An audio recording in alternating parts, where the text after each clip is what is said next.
خدا فوراً سنیا دیتا وہی آئی خدا فوراً سنیا دیتا حسین میں نصیر کچھ ایسی کوئی حسین ہی میں نماز ہی میں دی تو آگ سجدہ ودھا چھڑے سی کوئی نبی دے دل کو چین ملیا جہاں کلمہ پڑھ دیں کوئی نبی دے دل کو چین ملیا انہاں دے دل کو قرار دے کے کوئی خدا بھی خوش ہے انہاں دے سے عبادتاں دی مہار دے کے نعرہ حیدری سورہ فاتحہ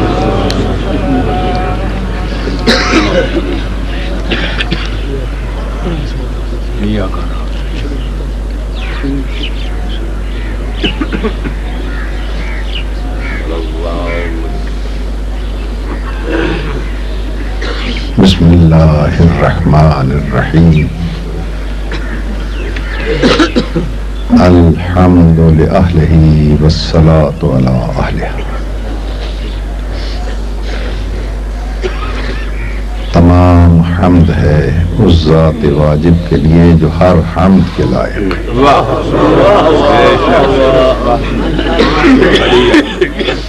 درود سلام ان ہستیوں پر جنہیں اللہ نے یطہرکم تطہیرا کی سند دے کر بھیجا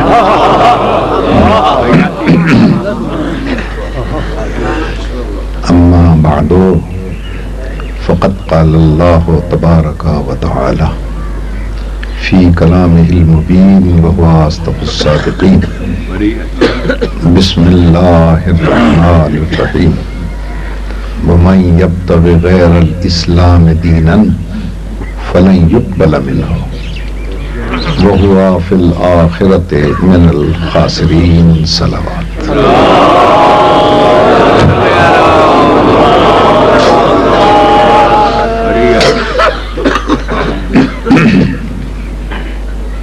حضرات محترم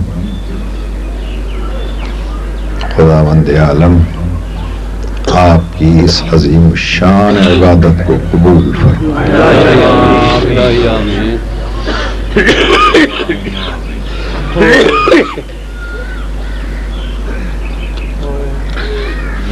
جس تذکرے کو آپ عبادت سمجھ کر سننے آتے ہیں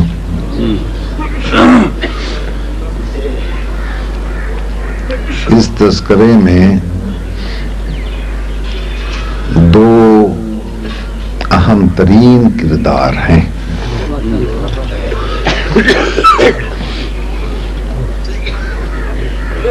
یہ جو ارشاد الہی تھا کہ انا ہدیناہ السبیل اما شاکرا و اما کفورا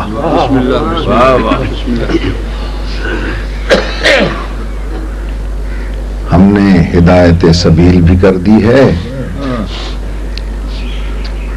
راستے دکھا دیے ہیں چاہے سیدھے راستے پر چل کر شکران نعمت کرو غلط راہ پہ چل کے کفران نعمت کرو تمہیں اختیار ہے ایک دن مقرر کریں گے قیامت کا اس دن ہم پوچھیں گے کس راہ پہ چل کے آئے تھے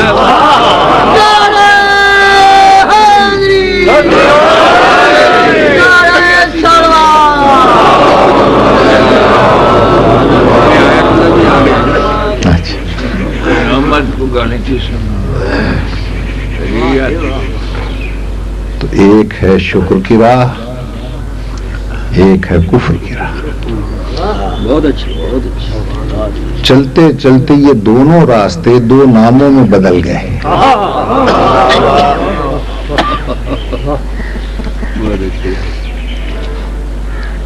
ایک راہ کو حسین کہتے ہیں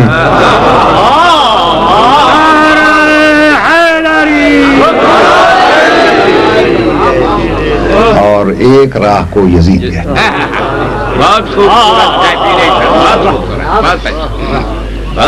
ایک شکر کی راہ ہے جس نے سجدہ شکر کا درس دیا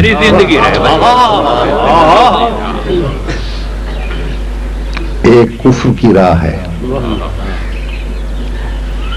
اب ان دونوں راستوں کا تعارف اسلام نے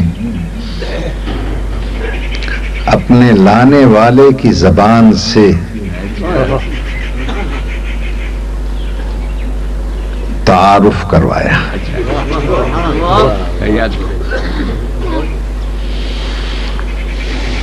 مسجد نبوی صحابہ کرام سے چھلک رہی تھی.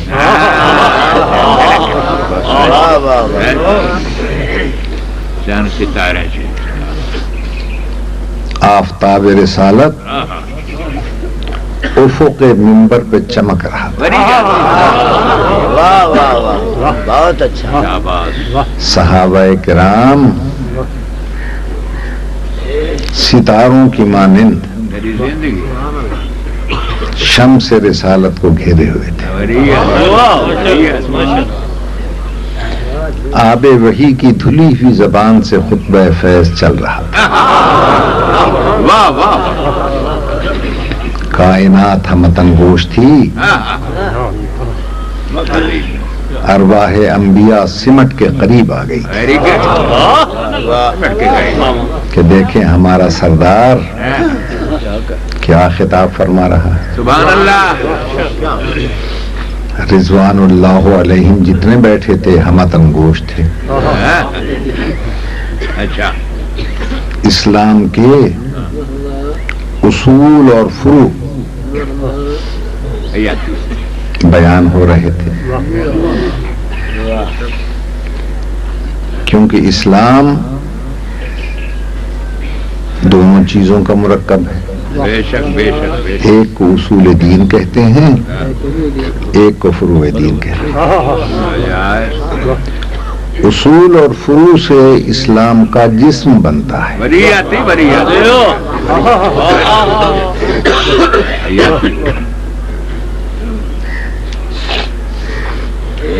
اصل کہتے ہیں جڑ کو, فرع کہتے ہیں شاخ کو.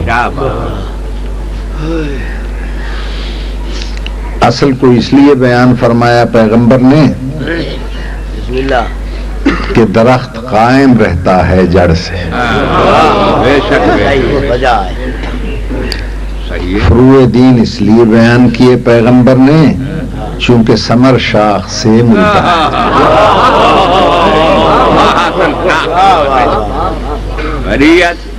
تو ایک ہے اصول دین, ایک ہے فروع دین. اس سے تو بنتا ہے اسلام کا جسم. اب اگر آپ چاہیں کہ اس جسم میں روح بھی آ جائے تو روح نام ہے اس والہانہ عشق و محبت کا جسے قرآن کی زبان میں مودت کہتے ہیں.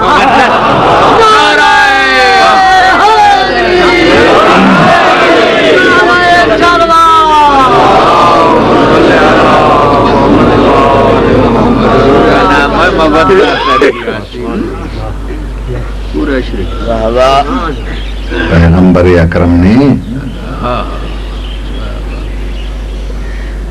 خطاب میں اصول دین اور فروع دین پہ روشنی ڈالی. خطاب فرماتے فرماتے اچانک پیغمبر خاموش ہو گئے. کائنات کے دل کی دھڑکنیں تیز ہو گئیں کہ وحی الہی کے بغیر نہ بولنے والی زبان کیوں چپ ہو گئی.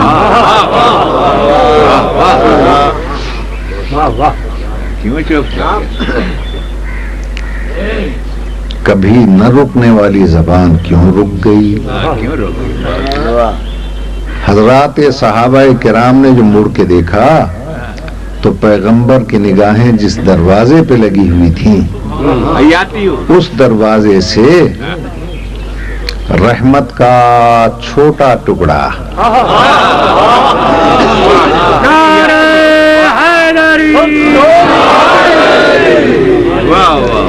معصوم قدم اٹھاتا ہوا دروازے کی طرف بڑھ رہا تھا.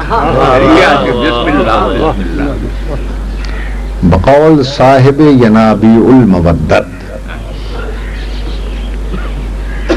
برادران اہل سنت کے بہت بڑے مفکر حضرت سلیمان نقشبندی القندوزی الحنفی،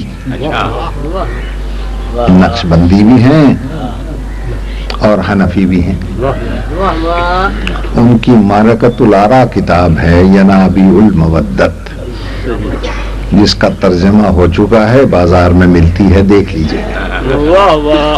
جو فرماتے ہیں کہ جب وہ شہزادہ منبر کے قریب پہنچا تو اس کا قدم ابا کے دامن سے الجھا،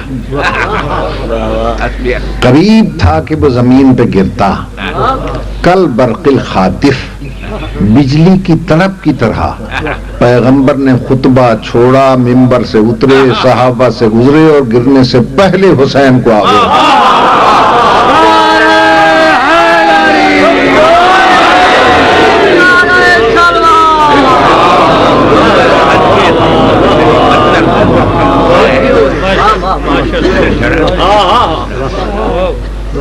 گود میں لیے ہوئے،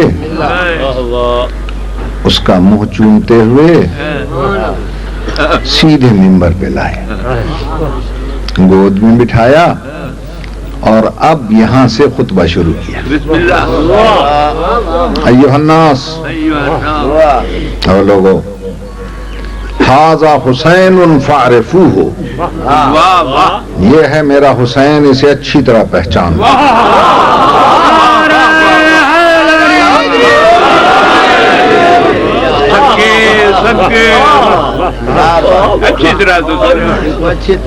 پہچان، یہ کسی عام ذاکر، عام مولوی، عام خطیب کے جملے نہیں ہیں، روح اسلام کا خطاب ہے۔ ھذا حسین، یہ ہے حسین، فاعرفوہ، اسے اچھی طرح پہچان، وفضلوہ، اور اس کی فضیلت کا اقرار کرو، وانصروہ، جب کبھی اس پر مشکل پڑے تو مصیبتوں میں اس کی مدد کرو۔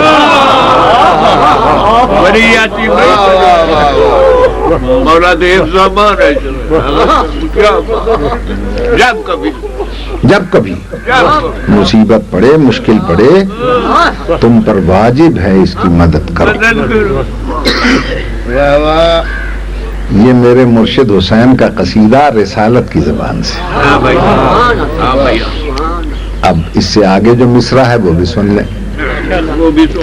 جدہ افضل من جد یوسف ابن یعقوب، اس کا دادا افضل ہے یوسف ابن یعقوب کے دادا سے۔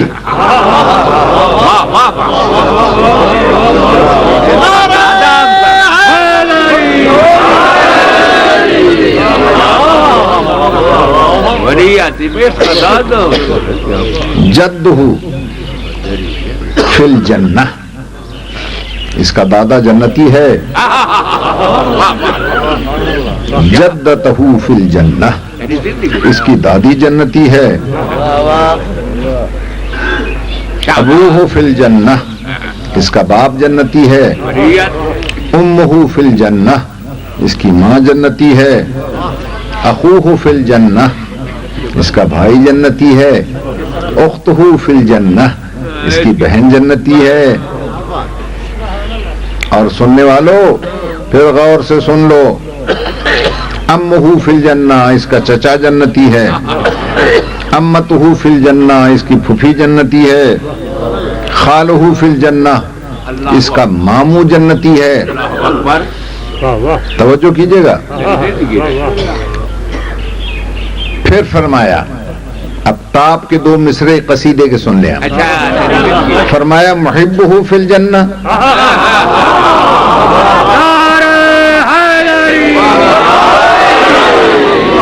اس کا چاہنے والا جنتی ہے، اور جو سب سے بلند مصرع آیا اب سنو، وہ محب و محبی ہے فی الجنہ، اور اس کے چاہنے والوں کا چاہنے والا وہ بھی جنت۔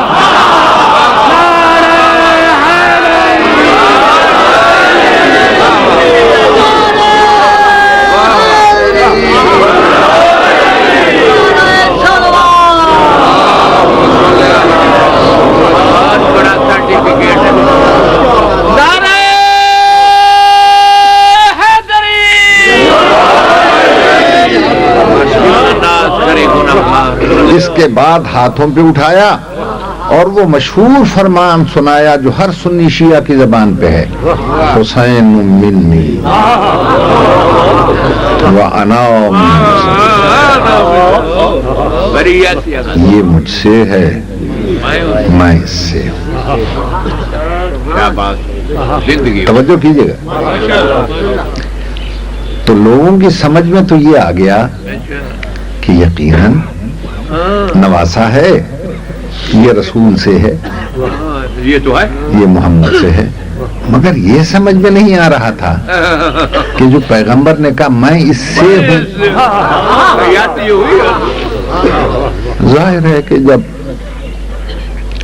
کسی شاعر کا شعر آسانی سے سمجھ میں نہیں آتا تو مدینۃ العلم کا کلام کیسے آسانی سے؟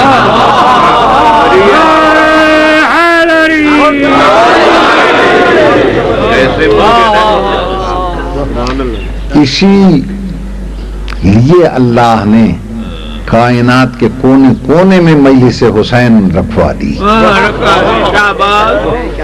تاکہ فرمان پیغمبر سمجھ میں۔ اب مجلسوں نے یہ سمجھایا کہ سن 3 ہجری میں 3 شعبان کو، یہ 4 ہجری میں 3 شعبان کو یہ شہزادہ آیا، تیری زندگی ہے شہباز۔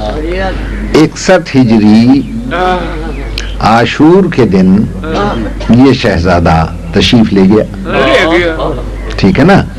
تو پیغمبر بتلانا یہ چاہتے تھے کہ سن 3 ہجری سے لے کر عاشور کے دن تک یہ مجھ سے ہے، پھر عاشور سے لے کر قیامت تک میں محمد حسین سے۔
توجہ فرما لی آپ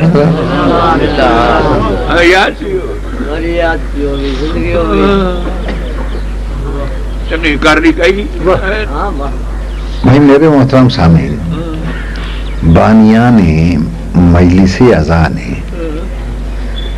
مجھے بلایا، منبر پہ بٹھایا، آپ سب اس دھند میں بھی اندھا دھند آئے،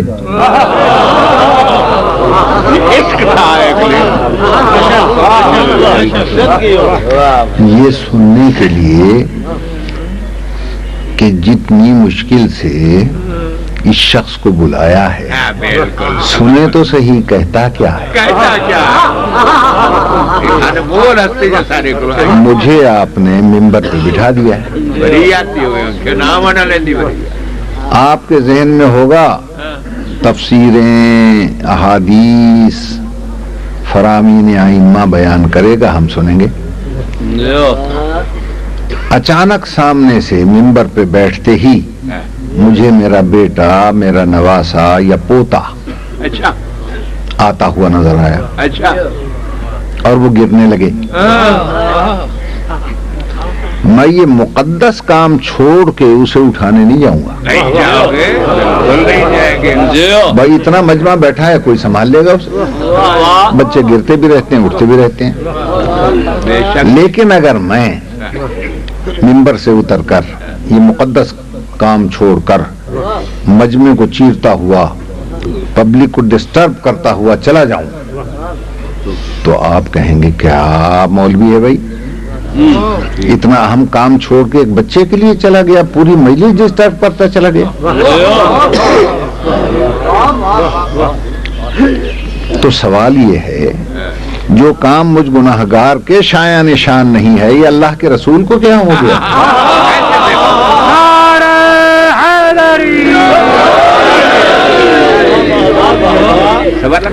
اتنے جلیل القدر صحابہ کرام بھی تو بیٹھے ہیں، جانتے نہیں یہ کون بچہ ہے؟ سب جانتے ہیں، کوئی سنبھال لے گا؟ یہ پیغمبر کیوں اتر کے چلے گئے؟ کیا وجہ ہوئی؟ کبھی غور کیا آپ نے؟ میرا بیٹا ہوگا نہیں جاؤں گا، نواسا ہوگا نہیں جاؤں گا، طوطا ہوگا اٹھانے نہیں جاؤں گا۔ فرض کیجئے یہاں قرآن مجید رکھا ہو، ہوا کے جھونکے سے گرنے لگے، اب میں علماء سے پوچھتا ہوں تقریر کرتا رہوں یا پہلے اسے سنبھالوں؟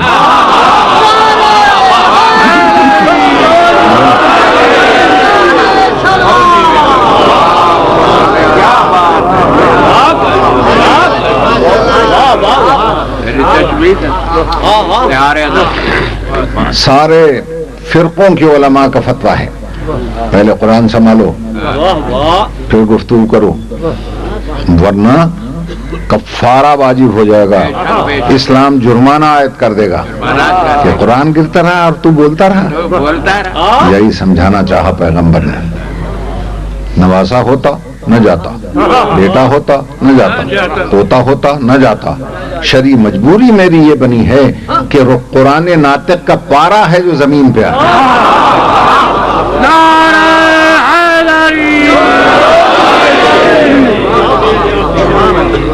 سینے سے لگایا، چومتے ہوئے لائے۔ اچھا فرض کیجئے اگر میرا کوئی عزیز بچہ گرے، میں سنبھال کر وہیں کسی کے حوالے کر دوں گا، بھائی میں جا رہا ہوں پڑھنے، اس کا خیال رکھنا۔ یہ نہیں کروں گا کہ اس بچے کو اٹھا کر ممبر پہ لاؤں اور پھر میں اسی کی تعریف شروع کر دوں، لیکن اگر قرآن گرتا ہوا سنبھالوں گا تو پہلے چوموں گا، سینے سے لگاؤں گا، ممبر پہ لے آؤں گا، اس کا کوئی صفحہ کھول کے ہو سکتا ہے تلاوت کر کے اسی کی تفسیر شروع کر دوں۔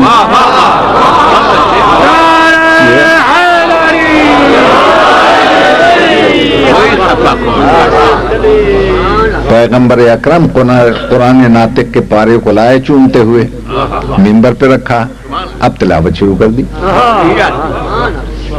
کہ یہ حسین ہے، اسے اچھی طرح پہچان لو، اس کی فضیلت کا اقرار کرو۔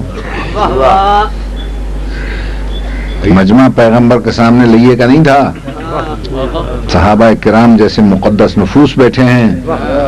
توجہ کرے میرا ہر سنی شیعہ بھائی،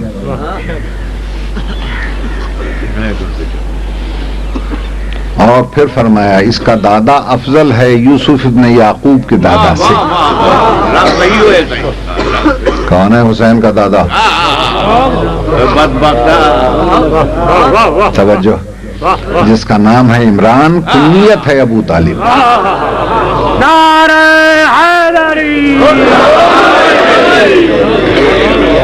ابو طالب نام نہیں ہے، کنیت ہے، نام تو ہے عمران۔ اب یہ دشمن کی چال تھی کہ اس نے کنیت کو مشہور کر دیا، نام پہ پردے ڈال دیے۔ یہ کنیت کیا ہوتی ہے شرفا جانتے ہیں، شریف گھرانوں میں چونکہ بیویاں شوہر کا نام نہیں لیتی، جب کوئی اس کے اولاد ہو جائے بیٹے یا بیٹی تو اس کے نام سے نسبت دے کر اسے پکارا کرتا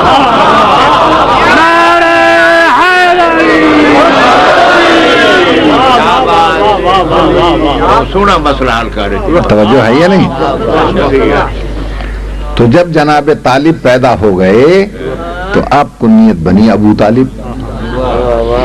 اس کنیت پہ تو پردے ڈال دیے مفسرین نے، اور کنیت کو تو مشہور کر دیا، نام پہ پردے ڈال دیے۔ کیوں؟ کیا چال تھی؟ صرف اس لیے کہ جب قرآن پڑھنے والا سورہ آل عمران کی تلاوت کرے تو پتہ نہ چل سکے کس عمران کی آل کی فضیلت قرآن بیان کرے۔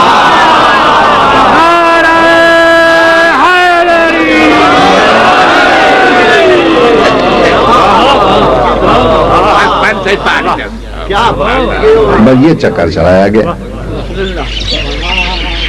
میری بات پہ غور ہے صاحب؟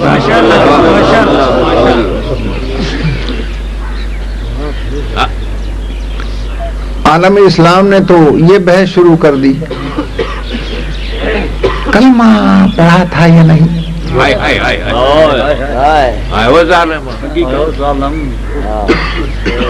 مسلمان ہوئے یا نہیں، مومن تھے کہ نہیں. پیغمبر نے کہا تم کرتے رہو بحث، یہ جنتی ہے.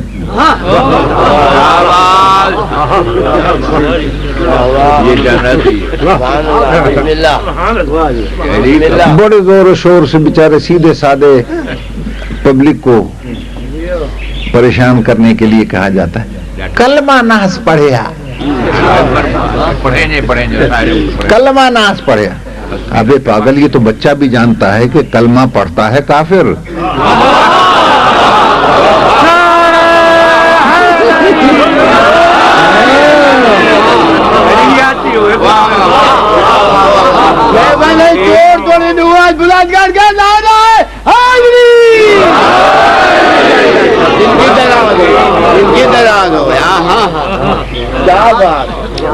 میں تو عام فہم زبان میں بات کرتا ہوں، لمبی چوڑی دلیلیں مجھے آتی نہیں، مگر اتنا جانتا ہوں جسے ابو طالب کے ایمان میں شک ہے، مجھے اس کے پورے خاندان کے ایمان ہے.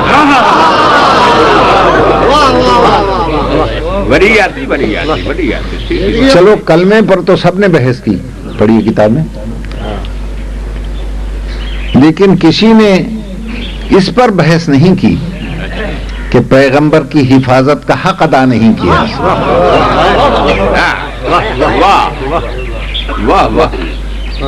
اتنی حفاظت کی پیغمبر کی، اتنی حفاظت کی کہ آدھی رات کو حضور کو ہٹا دینا بستر سے، اپنے سگے بیٹوں کو لٹا دینا. پڑھیے تاریخ، یہی ملے گا آپ کو. تاکہ اگر دشمن رسول حملہ کرے، بے شک میرے بیٹے ذبح ہوتے ہیں، ہو جائیں، آمنہ کا لال بچ جائے. یہ کام کیا ساری زندگی ابو طالب نے. تو یہ مہمہ بھی عجیب ہے جو میرے جیسے طالب علم کی سمجھ میں نہیں آتا کہ جو اپنی اور اپنے بچوں کی جان محمد مصطفیٰ کے لیے قربان کر دے وہ تو مومن بھی نہیں، اور جو جان بچا کے بھاگ جائے وہ امیر المومنین. یہ میری سمجھ میں نہیں ہے.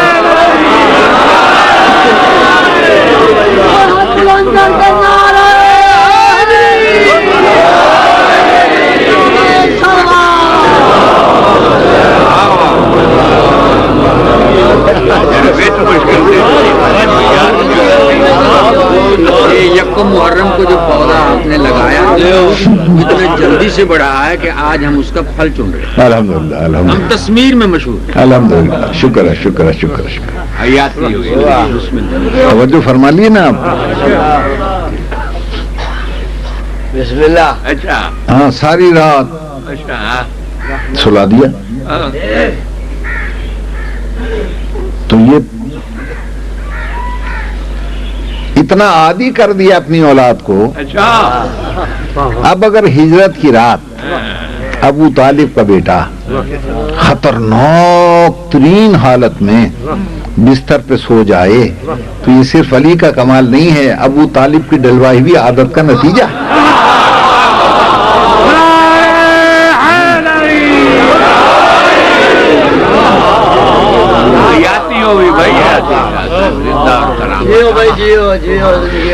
تلواروں کی چھاؤں میں دشمن نے گھر گھیرا ہو اور علی ایسے آرام سے سو جائیں ہیں کہ فرمایا ساری زندگی ایسی گہری نیند مجھے آئی نہیں. توجہ ہے یا نہیں؟ جو ہزار رکعت نماز کا عادی تھا وہ آرام سے چادر تان کے سو رہا، اور اس کی نیند اتنی لوگوں کو کیا کہوں پیاری لگی یا بری لگی کہ آج تک انہیں اس ضد میں کہنا پڑا لوگوں نماز نیند سے بہتر ہے.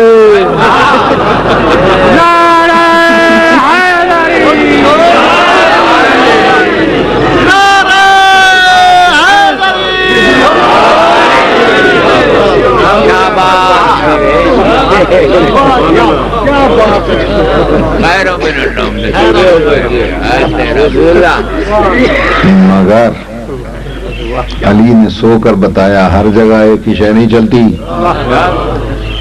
زندگی بھر نماز نیند سے بہتر رہے گی. آج کی رات میری نیند اس سے بہتر ہے.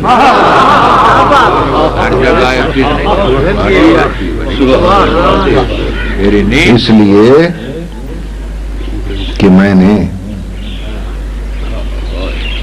نماز لانے والے کی جان بچانے کا حق ادا کیا.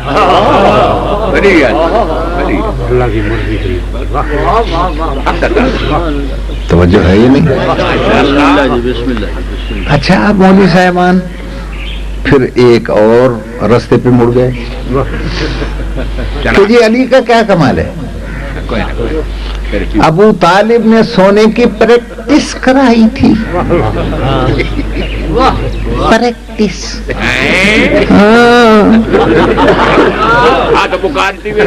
ابو طالب نے سونے کی پریکٹس کرائی تھی اس لیے علی سو گئے. توجہ کیجیے گا میں پوچھتا ہوں علی کے اور بھائی نہیں تھے؟ 3 اور بھی تو تھے طالب جعفر عقیل اور چوتھا ہے علی. ان تینوں کو پریکٹس کیوں نہ کرائی بھائی؟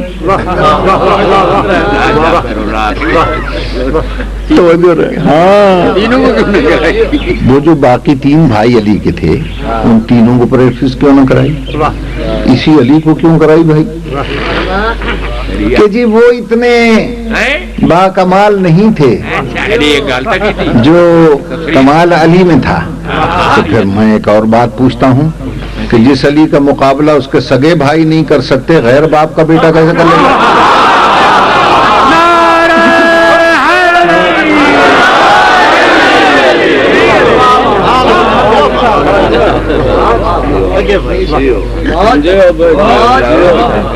میری بات تو غور ہے یہ نہیں.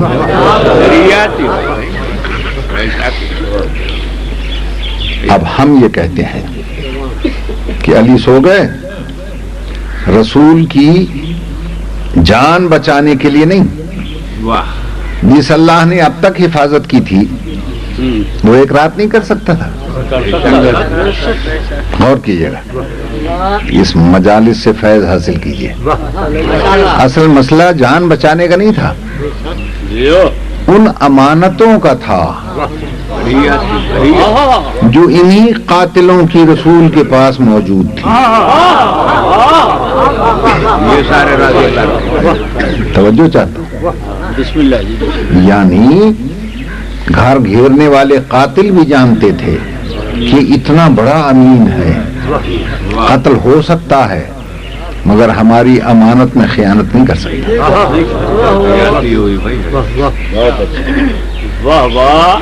رسول نے وہی امانتیں علی کے حوالے کی کسی اور کے حوالے کرتے وہی قاتل کہتے. کیسا امین رسول تھا. ہماری امانتیں خطرے میں ڈال گیا جس کو دے گیا اس کے پرانے واقف ہیں یہاں سا.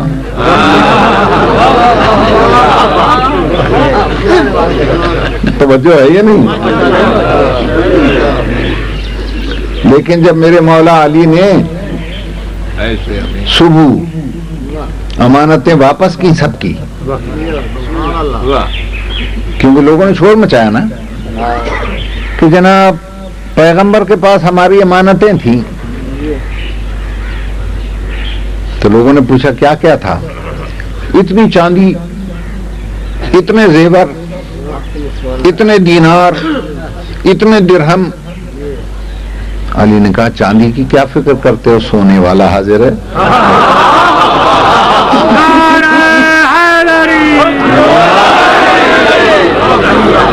چاندی کی کیا حیثیت ہے. آؤ سونے والے سے لے لو. ساری امانتیں واپس کی. اب پڑھیے تاریخ. واپس تو انہی لوگوں نے کہا واقعہ امین تھا، جیسے محفوظ ہاتھوں سے لی تھی ویسے ہی محفوظ ہاتھوں سے اس نے واپس کی. تو اب میں علماء کرام سے دست بستہ پوچھ سکتا ہوں کہ وہ امین رسول جو ایک رات شہر چھوڑتے وقت قاتلوں، کافروں اور مشرکوں کی امانتیں غیر محفوظ ہاتھوں میں دے کر نہیں جاتا، وہ دنیا چھوڑتے وقت اسلام جیسی اللہ کی امانت غیر محفوظ ہاتھوں میں کیسے دے کے جاتا؟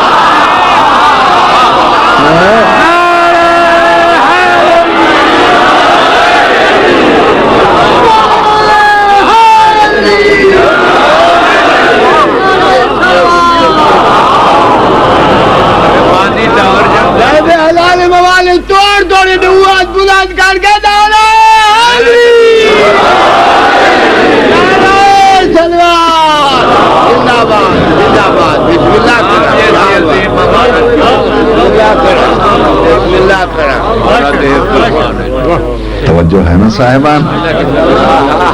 کیا بات ہے. اسی لیے پڑھیے تاریخ. جب بستر پر سلانے کے لیے بلایا تو یہ نہیں کہا میرے بھائی تو آ جا نا، حسنین کے بابا تو آ جا نا، فرمایا یبن ابی طالب. اس کا نام لیا جس نے حفاظت کا حق ادا کیا. کیا بات. توجہ فرمائی آپ نے. تو حفاظت کا حق ادا کیا ابو طالب نے پوری قوت بازو سے سرکار کی حفاظت کی. بے شک بے شک. اب اللہ کیا کہتا ہے؟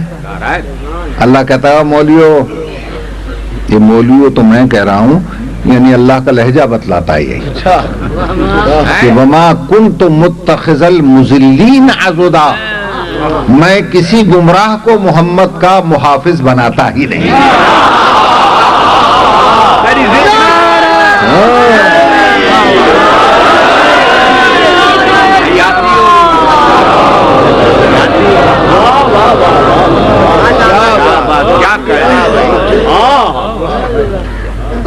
میری بات پہ غور فرما لیا. کسی کو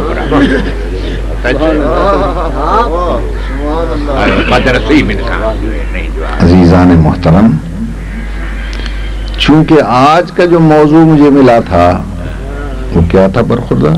اولی الامر.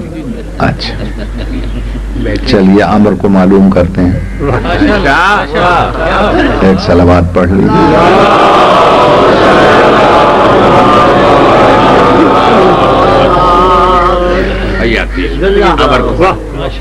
دوستان محترم،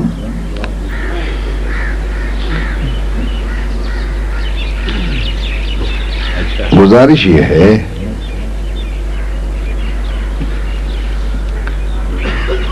کہ اللہ کی معرفت سمجھ میں آنا، اس کا یہ ہماری فکر اور ذہن سے بالاتر ہے. توجہ کیجیے، اس لیے کہ ذہن اسے کیا سمجھے؟ ذہن محدود ہے، وہ لامحدود ہے.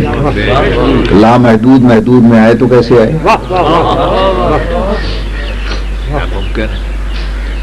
تو اس کی چند صفتیں ہیں،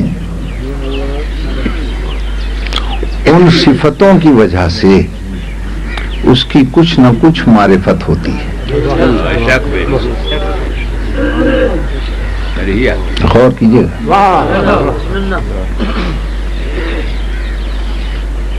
اسی وجہ سے اللہ کے نام دو قسموں پر مشتمل ہیں، ایک صفاتی، ایک ذاتی. اللہ کا ذاتی نام صرف ایک ہے جسے کہتے ہیں اللہ، یہ اس کا ذاتی نام. اس نام میں اس کا کوئی شریک نہیں ہے.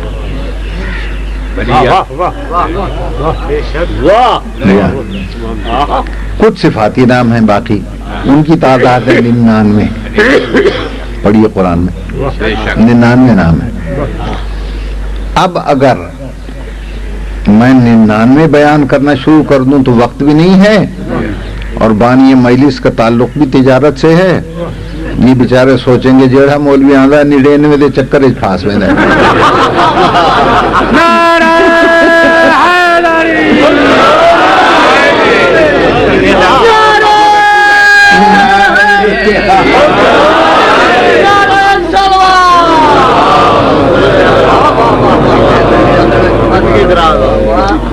لہذا ان 99 کو تو میں بیان کر نہیں سکتا.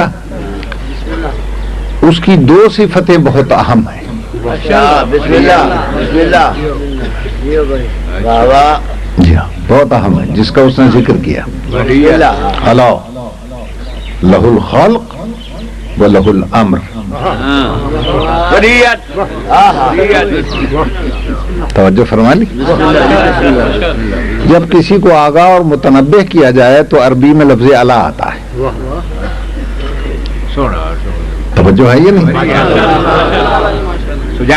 ہاں سجاگ کریں دے لفظ الا سے. یہی لفظ الا ہے جو مولویوں نے نماز میں بھی رائج کر دیا ہے. وعلی آلہ. اچھا وعلا وعلا وعلا. جی ہاں اللہ نے کہا الا ولکن آنکھو.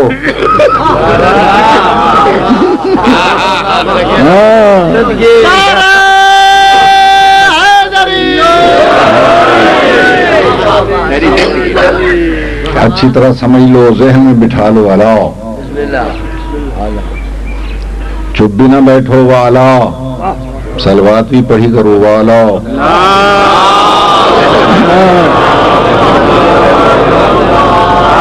کر رہے تھے نا، اعلیٰ کر رہے تھے، ہم نے صلوات پڑھ دی. اللہ فرما رہا ہے الا لہ الخلق. خلق کرنا جو صفت ہے یہ اللہ ہی کی. وَلَهُ الْأَمْرُ، اور امر کرنا یہ بھی اللہ ہی کی صفت ہے. الا لہ الخلق وَلَهُ الْأَمْرُ. امر بھی وہی کرتا ہے، خلق بھی وہی کرتا ہے. اب آگے خلق کی اس نے تشریح کی کہ خلق کسے کہتے ہیں. اچھا، شے کو شے سے بنانا یہ ہے خلق. چیز کو چیز سے بنا دینا. ہاں تو وہ چیز پہلے بنے گی، اس سے بننے والی شے بعد میں بنے گی. جیسے شیطان نے کہا خلقتنی من نار وخلقتہ من طین. آدم کو مٹی سے بنایا، مجھے آگ سے بنایا. تو جس کو خلق کر رہا ہے مٹی سے تو مٹی پہلے، خلق بعد میں. جسے نار سے خلق کر رہا ہے نار پہلے، خلق بعد میں. تو شے کو شے سے بنانا یہ کہلاتا ہے خلق. ایک چیز. دوسری چیز، جو شے ترتیب سے بنائے اسے کہتے ہیں خلق. ارشاد ہوتا ہے وَلَقَدْ خَلَقْنَا الْإِنسَانَ مِنْ سُلَالَةٍ مِنْ طِينٍ ثُمَّ جَعَلْنَاهُ نُطْفَةً فِي قَرَارٍ مَكِينٍ ثُمَّ خَلَقْنَا النُّطْفَةَ عَلَقَةً فَخَلَقْنَا الْعَلَقَةَ مُضْغَةً فَخَلَقْنَا الْمُضْغَةَ عِظَامًا فَكَسَوْنَا الْعِظَامَ لَحْمًا ثُمَّ أَنشَأْنَاهُ خَلْقًا آخَرَ فَتَبَارَكَ اللَّهُ أَحْسَنُ الْخَالِقِينَ.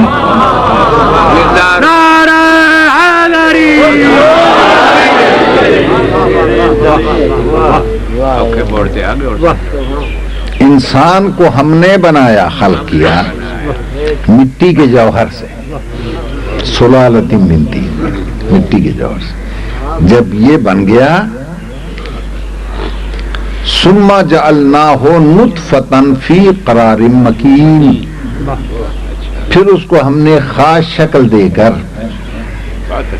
پشت پدر شکم مادر میں رکھ دیا.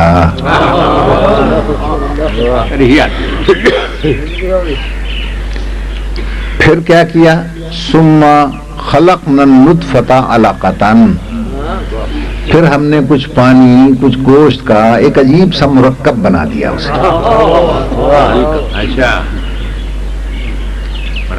خلقنا العلقة مضغة، پھر ہم نے اس علقے کو گوشت میں بدلا. توجہ ہے یا نہیں؟ پھر ارشاد فرمایا لحمن، جب گوشت بن گیا پھر عظامن، پھر ہم نے ہڈیوں میں بدل دیا اس گوشت. جب وہ ہڈیاں بن گیا پھر فرمایا فَقَسَوْنَا الْعِظَامَ لَحْمًا، پھر ان ہڈیوں پر ہم نے گوشت چڑھا دیا. ثم انشأناه خلقا آخر، پھر جب ایک نئی مخلوق بنانے کا ارادہ کیا تو روح پھونک دی. فتبارک اللہ احسن الخالقین، کتنا مبارک ہے وہ خدا جو احسن الخالقین.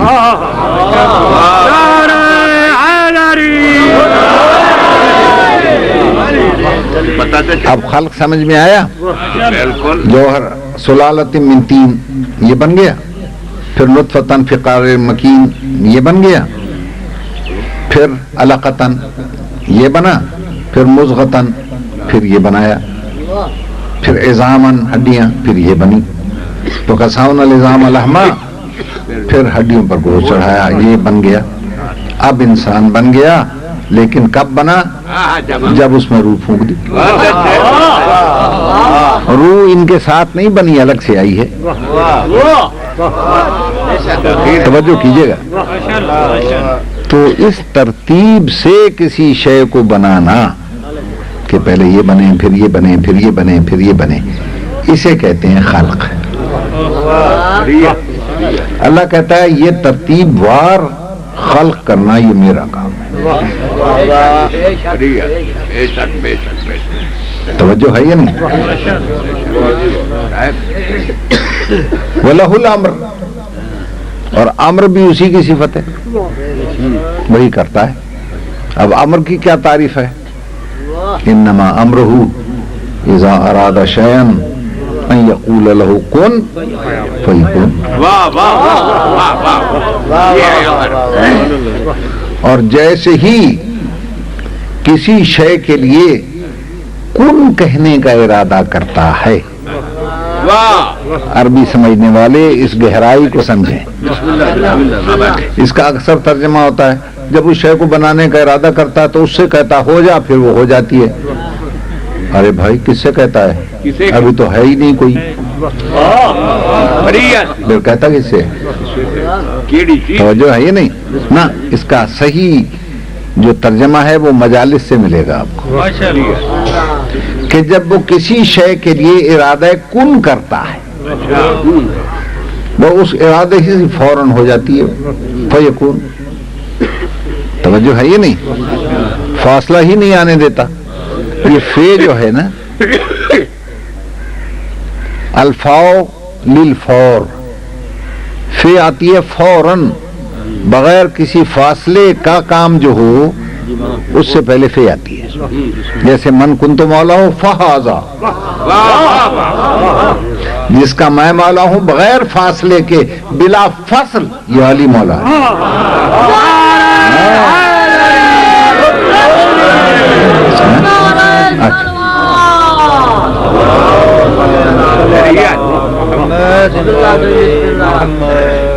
توجہ ہے نا میرے محترم سامنے. تو جو شے فوراً بن جائے وہ اسے کہتے ہیں امر. جو رفتہ رفتہ بنے اسے کہتے ہیں خلق. اللہ کہتا ہے رفتہ رفتہ بھی میں بناتا ہوں اور ایک دم بھی میں بنا دیتا ہوں. میری بات پہ غور ہے صاحب؟ عزیزان محترم، بزرگان گرامی، افسوس ہے کہ دامن وقت میں زیادہ گنجائش ہے نہیں. تو آج کی گفتگو یہاں تک پہنچاتے ہوئے میں فلسفیوں کا ایک قانون سنا دوں آپ کو، جس کو ارسطو نے اپنی تصنیف بوتیقہ میں اس میں بیان کیا ہے. اس کا بھی اردو ترجمہ ہو چکا ہے، پڑھیے. فلسفی یہ کہتے ہیں دو متضاد چیزیں ایک جگہ جمع نہیں ہوتی، یعنی جو چیزیں ایک دوسرے کی ضد ہوں وہ کبھی اکٹھی نہیں ہوتی. آگ اور پانی اکٹھے نہیں، رات اور دن اکٹھے نہیں ہوں. لیکن میں سمجھتا ہوں کہ سارا فلسفہ ہی غلط ہو گیا. لئیے میں آ کے تجربہ کیا، دونوں اکٹھے ہیں، مومن اور چوپ.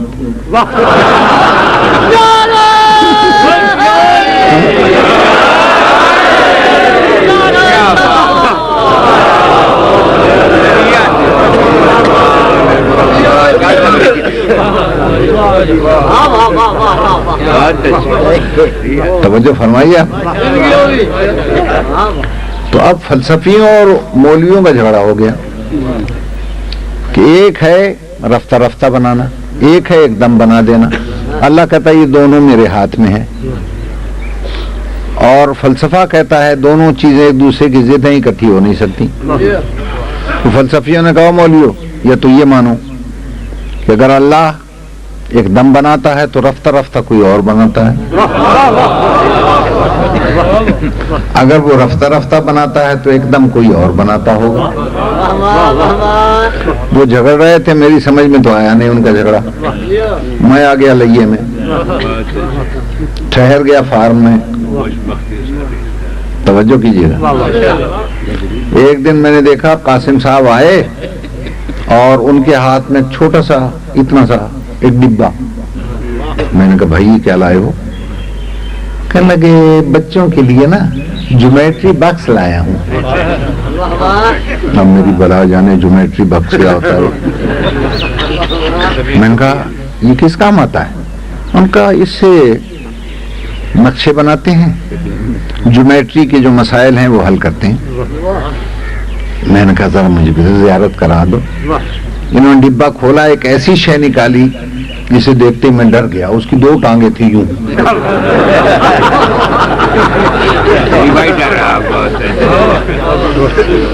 کیا کہتے ہیں اسے؟ پرکار. میں نے کہا جناب ذرا مجھے دکھائیں تو صحیح اس سے کیسے بنتے ہیں. انہوں نے صفحہ کھولا، سفید کاغذ پہ وہ دو ٹانگوں والی چیز یوں کر کے رکھی. ایک تھی سینٹر میں، ایک ذرا فاصلے پر. انہوں نے اس کو گھمانا شروع کر دیا. وہ گھومتے گھومتے ایک دائرہ بن گیا. انہوں نے دائرہ بنایا، مسئلہ میری سمجھ میں آ گیا. دو ٹانگیں ہیں، پرکار ایک ہے، گھمانے والا ہاتھ ایک ہے. ایک ٹانگ نے بنایا نقطہ، ایک نے بنایا دائرہ. نقطے والے نے فوراً کام کیا، دائرے والے نے رفتہ رفتہ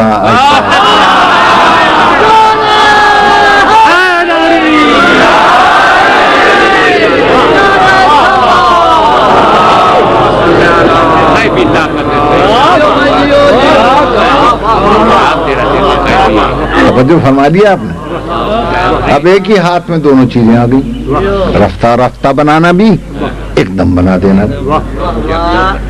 تو اللہ نے کہا رفتہ رفتہ بھی میں بناتا ہوں، ایک دم بھی میں بناتا ہوں. جو ایک دم بنتا ہے وہ نقطہ، جو رفتہ رفتہ بنتا ہے وہ دائرہ. توجہ ہے یا نہیں؟ وہ جو دائرہ ہے رفتہ رفتہ وہ ہے خلق، ایک دم جو نقطہ بنا وہ ہے امر. توجہ ہے یا نہیں؟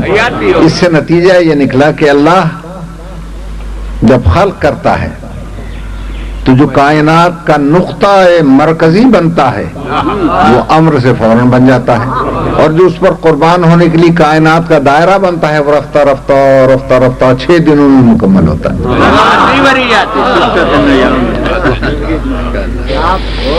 مل کے صلوات پڑھتے ہیں.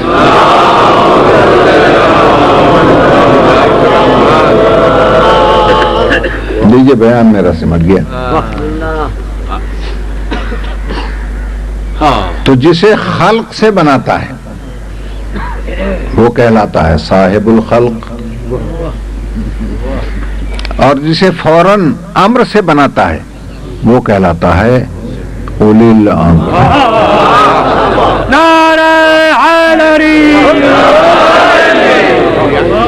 آپ روز فرماتے ہیں کہ وہ پھنس گیا، آپ بھی پھنس گئے۔ اچھا نکلے گا تو پتہ چلے گا۔ اچھا میں نکالتا ہوں آپ کو، ابھی نکالتا ہوں۔ ہاں اللہ نہ پھنسا کروں میں باب العلم کا ذکر اور پھنسوں، یہ کیسے ہو سکتا ہے؟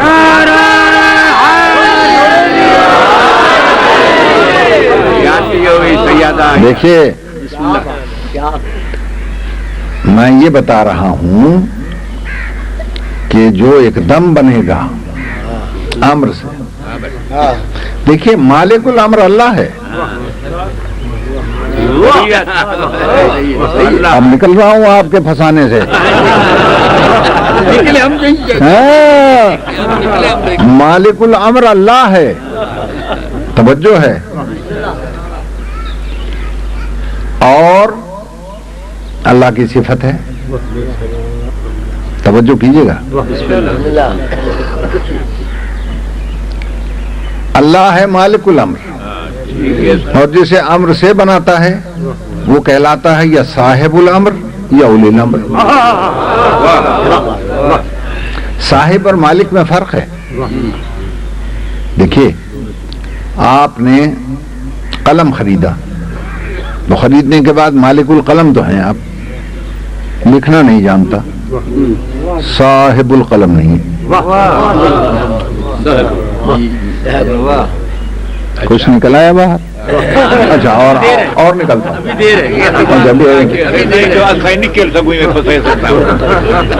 تلوار خرید لی، خریدنے کے بعد مالک السیف تو آپ ہو گئے، چلاتے نہیں ہیں، توجہ، صاحب السیف نہیں ہے، غور کیجیے گا۔ مالک الامر اللہ ہے، جو امر کو چلاتا ہے وہ ہے صاحب الامر یا اولی الامر۔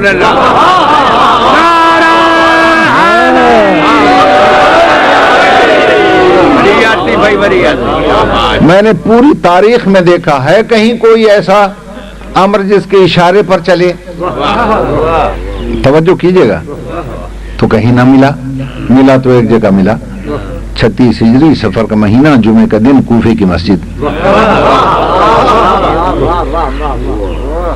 خطاب فرمانے کے بعد اپنے ایک جلیل القدر چاہنے والے کی مونڈھے پہ، کندھے پہ ہاتھ رکھ کے فرمایا میں یموت یرانی، جو مرے گا مجھے دیکھے گا، میں ہر مرنے والے کے سرانے پہنچوں گا۔ اب پوچھنے والے نے پوچھا علی کیسے پہنچیں گے؟ کہ ملک الموت آتا ہے روح کھینچنے، اور روح کیا ہے؟ قرآن نے کہا قل الروح من امر ربی، کہہ دو کہ روح میرے رب کا امر ہے، فرشتہ امر لے نہیں سکتا جب تک اولی الامر موجود نہیں ہوتا۔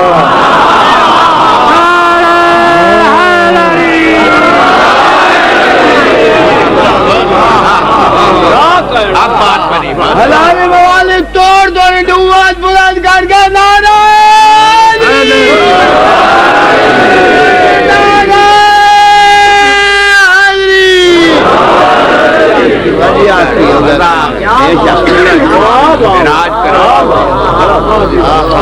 توجہ کیجیے گا، اللہ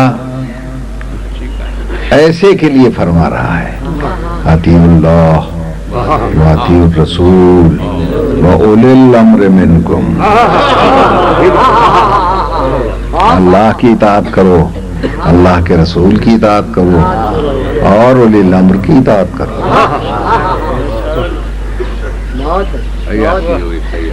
اولی الامر کہیں اور سے نہیں آئے گا، اللہ کی اطاعت کرو، کس اللہ کی؟ جو موجود ہے۔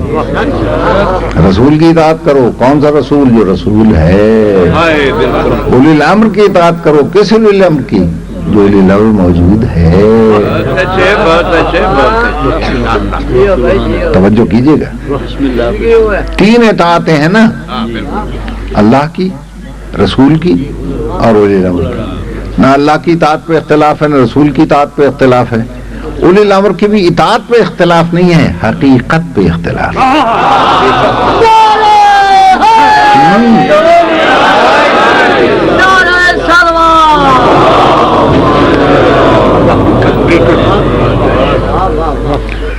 کسی نے کہا جی اولی الامر کہتے ہیں جس کے ہاتھ میں ڈنڈا ہو، حکومت کا صاحب اختیار ہو. کسی نے کہا جی بڑا عالم ہے اس سے مراد. کسی نے کوئی معنی لیا، کسی نے کوئی معنی لیا.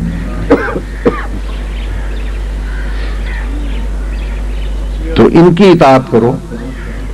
توجہ کیجیے گا. بسم اللہ. اگر اولی الامر سے مراد حاکم وقت لے لوں میں، جس کی اطاعت کا حکم ہے، تو جو اسرائیل میں فلسطین مسلمان رہتے ہیں ان کا اولی الامر تو پھر وہی ہے، بنیامین یہودی. ٹھیک ہے، کرو اس کی اطاعت.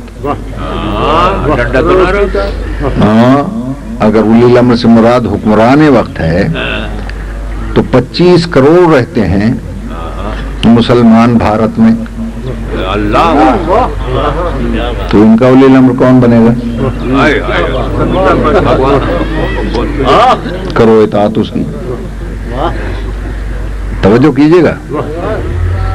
اور ایسے ایسے بھارت میں اولی الامر آئے ہیں جو پیشاب بھی پی جاتے تھے. آپ جانتے ہیں؟ ہاں جانتے ہیں. تو اگر اولی الامر سے مراد حاکم وقت کی اطاعت ہے تو ناشتے کا مینو بدل دو.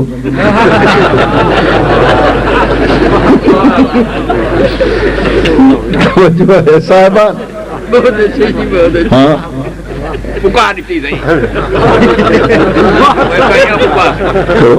کرو اطاعت اولی الامر. اور اطاعت دلی دل میں نہیں کرنی. اللہ یہ بھی چاہتا ہے کہ جس کی اطاعت کی اس کا اعلان کرو.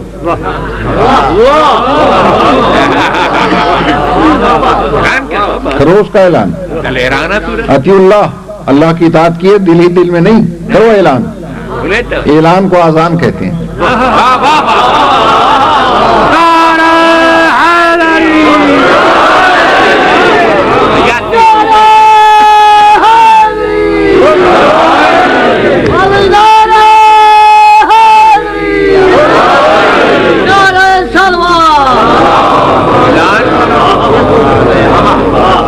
تو اطیع اللہ، اللہ کی اطاعت کرو، کرو اعلان. سب نے اعلان کیا. اللہ اکبر. اب آیا اطیع الرسول، رسول کی اطاعت کرو، کرو اعلان. اشہد ان محمد رسول اللہ. اگر آیت یہیں پہ ختم ہے تو اذان ختم کر دو.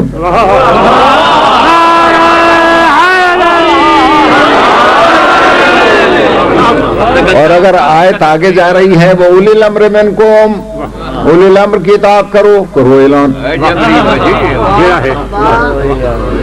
آیت کے مطابق چلو نا، کرو اعلان.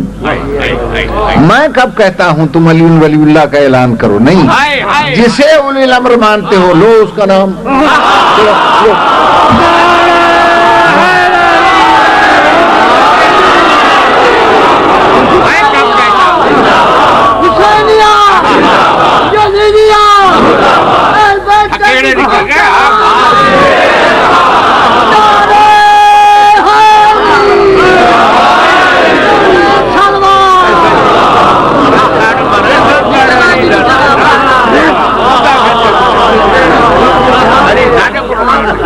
توجہ ہے یا نہیں؟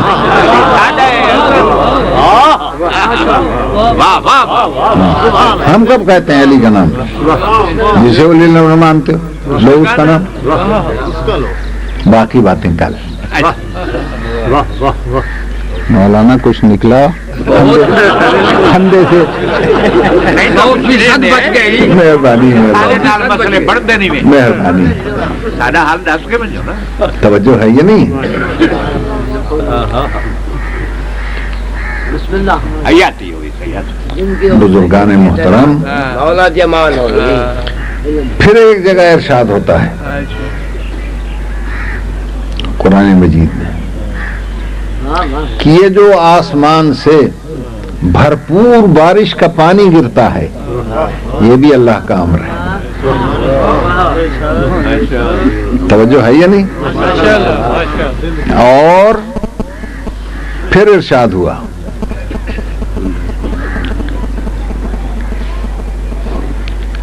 وَجَعَلْنَا مِنَ الْمَاءِ كُلَّ شَيْءٍ حَيٍّ، اور اسی امر سے کہ جو پانی آتا ہے ہر شے کو زندگی دی ہے. توجہ ہے یا نہیں؟ بزرگان محترم، بس اس سے زیادہ آج میں زحمت دینا نہیں چاہتا. اور یہ کیسی زندگی ہے پانی کے ساتھ کہ کائنات کے والی اور اولی الامر کے فرزند کو کہنا پڑا مہما شربتم ما عذب فاذکرونی. میرے ماننے والوں، جب کبھی تازہ اور میٹھا پانی پینا مجھ مسافر کی پیاس کو یاد کر،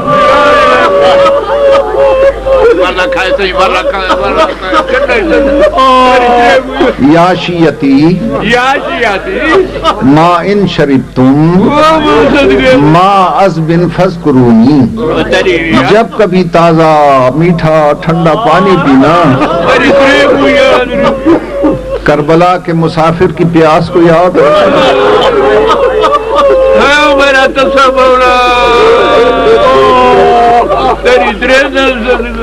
شیعوں کو کب یاد کیا اس نے؟ یہ جو آپ کی حاضری ہے نا، جب آپ کو یاد کیا آپ کی روحوں نے لبیک کہی تھی.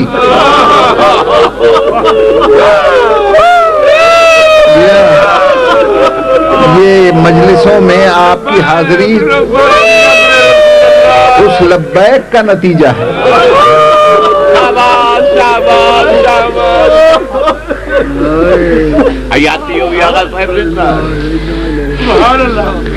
پیاس کو یاد کر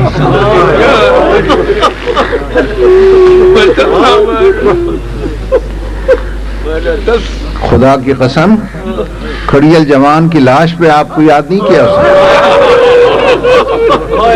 32 سالہ بھائی کی لاش پہ یاد نہیں کیا؟ کب کیا؟ جب 6 مہینے کا ہاتھ پہ آیا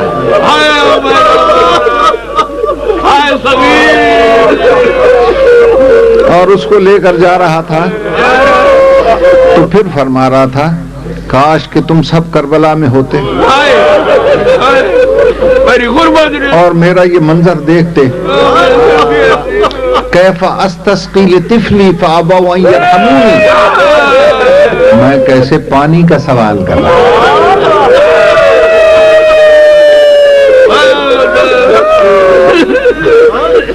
خدا کی قسم ہندوؤں سے مانگتا پورا ہو جاتا، عیسائیوں سے مانگتا پورا ہو جاتا. نہ حکومت کا سوال، نہ پیسوں کا، نہ درہم کا، پانی کا. بھائی ایک عرض کروں، یہ زیادہ اہم پانی نہیں تھا، زیادہ اہم سوال کرنا تھا. کیا بات کی ہے کہ ہمارے دل میں درد اور زخم یہ ہے مانگنا اسے پڑ گیا جسے مانگنا آتا ہی نہیں.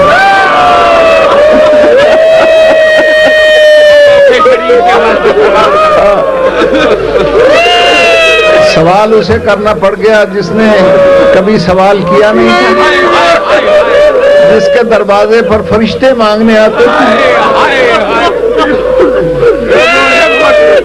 سوال اسے کرنا پڑ گیا.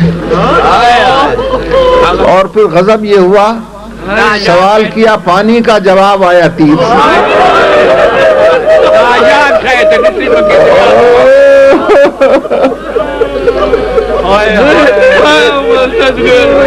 اور اور تیر کیسا تھا؟ جو اصغر کے وزن سے بھی بھاری تھا. بار بار آپ کا حوالہ دیتے ہیں، ذرا آج ہمارا تیر کا بھی کر جائے گا.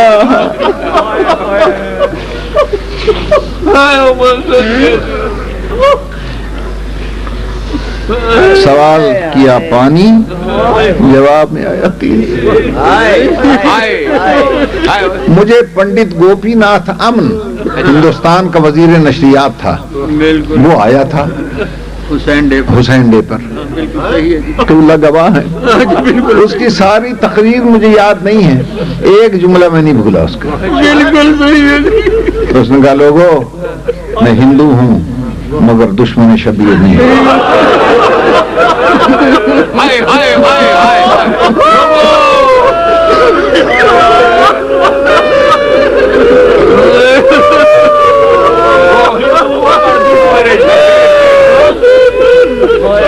اب اس کا ایک جملہ سنیں آپ.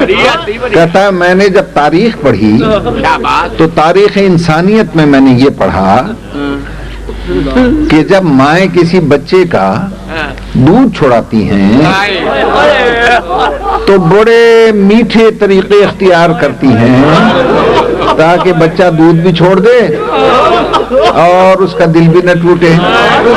کہنے لگا حسین کا فرزند واحد انسانیت کا بچہ تھا جس کی ماں کا دودھ تیر سے چھڑا دیا.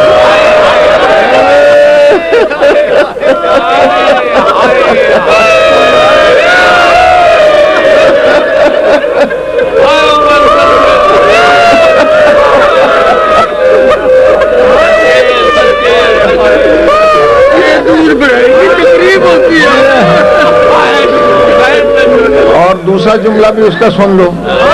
کہنے لگا مجھے میری سمجھ میں وہ مسلمان ہی نہیں آیا جس نے ایسے معصوم کو اتنا وزنی تیر مار دیا جسے ابھی تک یہ بھی پتا نہیں تھا کہ تیر کھا کے روتے ہیں یا مسکراتے ہیں.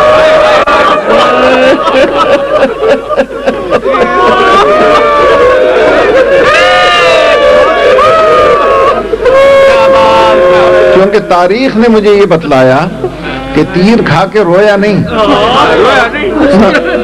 مسکرایا. فتبسم، تیر کھا کے مسکرایا. مگر کس ماں کا بیٹا تھا؟ ماں دروازے سے کھڑی دیکھ رہی تھی. جب وزنی تیر ذرا ٹیڑھا جانے لگا ماں نے آواز دی اصغر ہوشیار.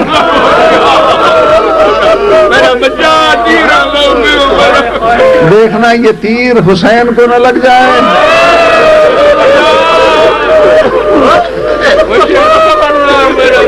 ماں کی آواز کان سے ٹکرائی، بچے نے اچھل کر تیر کر دیا.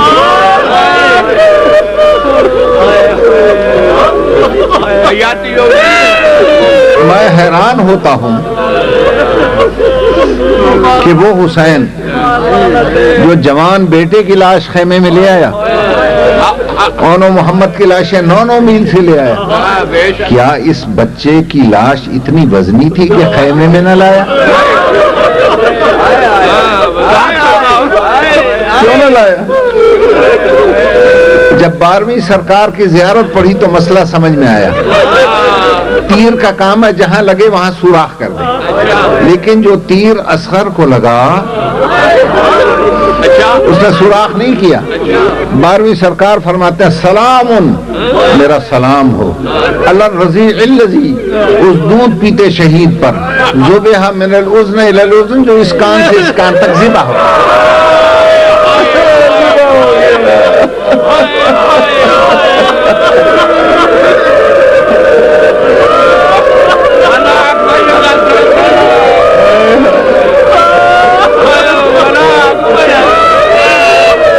مولا سمجھ گئے اس حالت میں لے جاؤں گے یا ماں مر جائے گی یا بہن مر جائے گی یا پھوپھی مر جائے گی.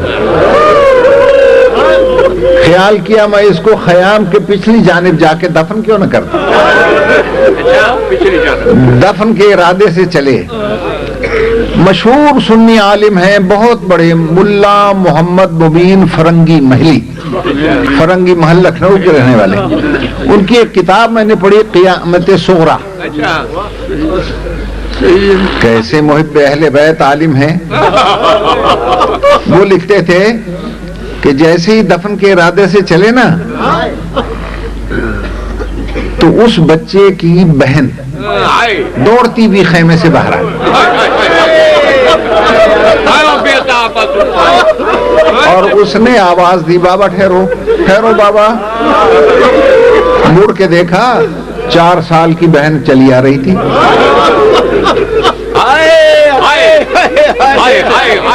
دیکھیے مسلمان ہے نا, اہل سنت کے عالم ہیں, بہت بڑے عالم ہیں, اس لیے میں سنی شیعہ دونوں کو سناتا ہوں ان کی بات. دو بچی قریب گئی, وہ لکھتے ہیں کہ بچی نے کہا بابا اصغر زیادہ پیارا تھا, اسے پانی پلا دیا.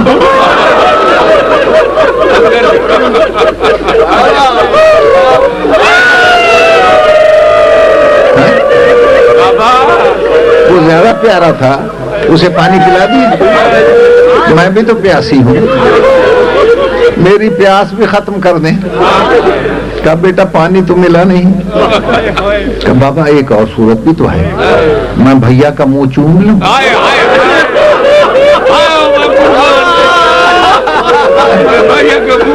چوم لوں, اس سے میری پیاس شاید بجھ جائے. مولا نے کہا ہاں بیٹا آؤ.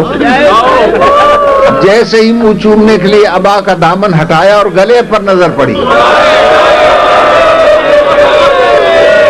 منہ چومنا بھول گئی. آنکھوں پہ ہاتھ رکھ کے خیمے کو دوڑ پڑی.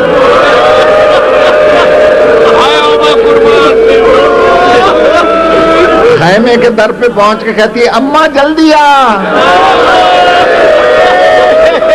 جلدی آ, دیکھ میرا بھائی کیسے پانی پی کے آیا.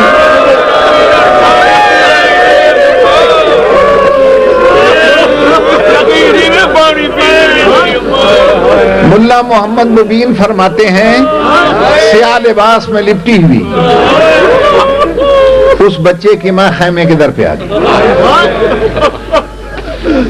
تو مولا نے کہا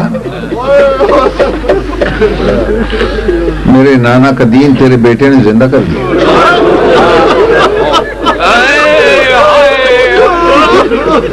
ذرا چادر سے ہاتھ تو نکال.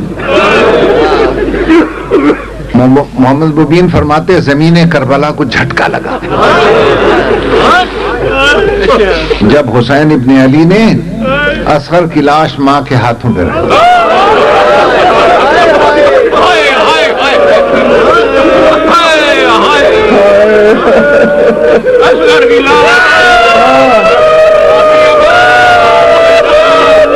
ماں کے ہاتھوں پہ رکھ دی. ماں کی نظر جب بچے کے گلے پر پڑی تو ٹھنڈی سانس لے کر ایک فقرہ ایسا کہا, جب فقرہ ختم ہوا ماں کے سارے بال سفید ہو گئے.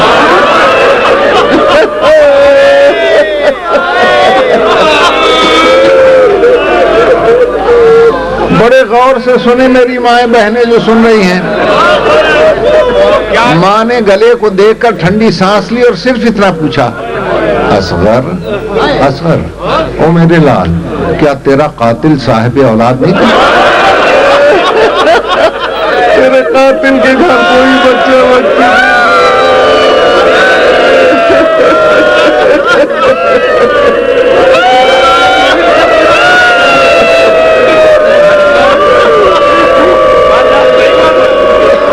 بھائیوں بڑے حوصلے سے یہ آخری فقرہ بھی سن رہے ہیں, بڑے حوصلے سے. کیا تیرا قاتل صاحب اولاد نہیں تھا, اس کے گھر کوئی بچہ اور بچی نہیں تھا.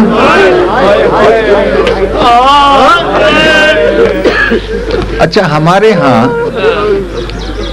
میں جھنگ کا رہنے والا ہوں, مجھے پتا ہے ایک دستور یہ ہے کہ جب کسی کا دودھ پیتا بچہ مر جائے اور شریف گھرانوں کی عورتیں جب آتی ہیں اسے پرچانے تو داخل ہوتے ہی دائیں بائیں دیکھتی ہیں, اگر بچے کی کوئی نشانی نظر آئی جلدی سے اٹھا کر چادر میں چھپا لیتی ہیں تاکہ ماں کی نظر نہ پڑے.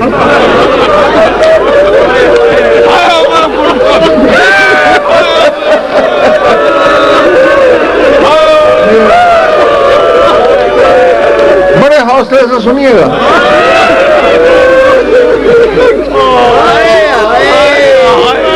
مثلاً کوئی رومال ہے, دودھ پینے کی بوتل ہے, چوسنی ہے, نظر آئے وہ چھپا لیتی ہیں, ماں کی نظر نہ پڑے, اسے اپنا بچہ یاد. اب خدا جانے کربلا میں کوئی ایسی تھی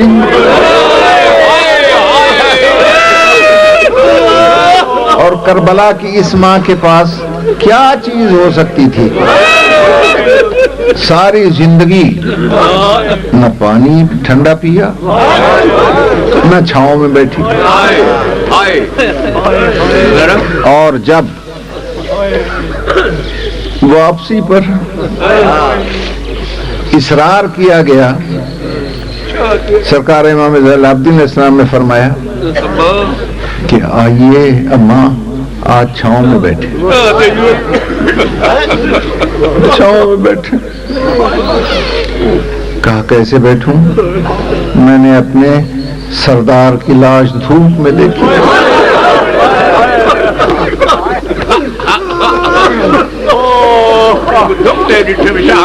جناب سید الساجدین نے اور ملکہ شام بی بی نے دونوں بازوؤں سے پکڑ کر جب بٹھانا چاہا, ابھی ایک قدم دھوپ میں تھا, ایک چھاؤں کی طرف آ رہا تھا, بیمار بیٹے کے ہاتھ پہ گر گئی ماں.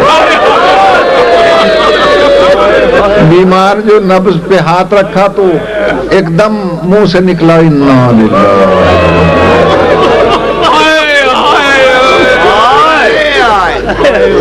کہ ارے یہ ماں بھی ساتھ چھوڑ گئی, چلی گئی دنیا سے. جب غسل دیا جانے لگا تو ملکہ شام کی چیخیں بلند ہوئی. بیمار امام نے پوچھا پھوپھی اماں کیا بات ہے؟ کہ اصغر کی ماں کے کرتے کے دامن میں کوئی شے بندھی ہوئی.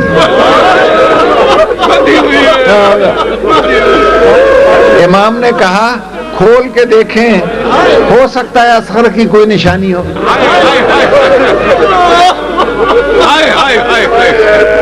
جب کھول کے دیکھا گیا تو کتنی بیویاں بے ہوش ہوئی.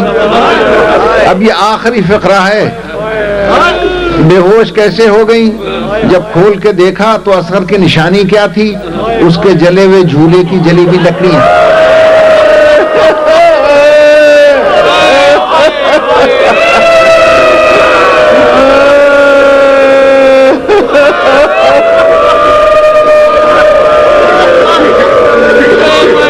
جھولے کی جلی ہوئی لکڑیاں.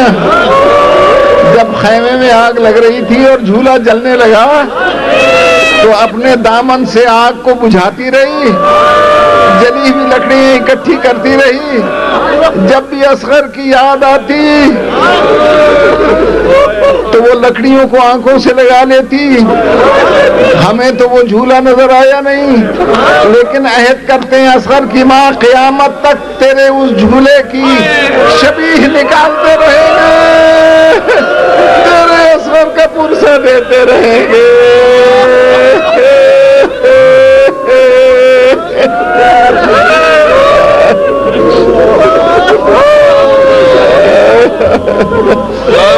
قربان کی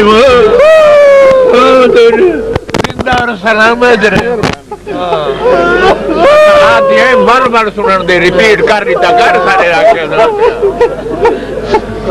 یہ دکھ نہیں.